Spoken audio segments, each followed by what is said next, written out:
Welcome back, guys and girls. Well, today's project, since the weather turned off a little nicer for New Year's Eve, is rebuilding the front end on this 95 Nissan hardbody 4-wheel drive.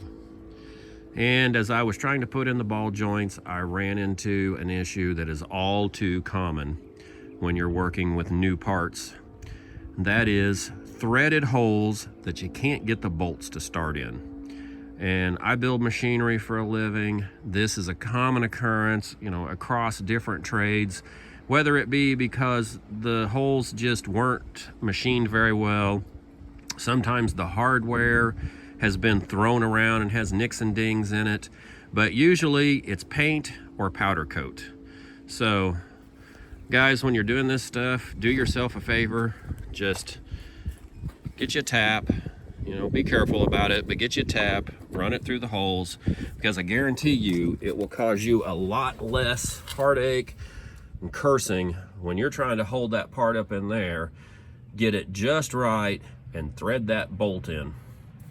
Thanks for watching.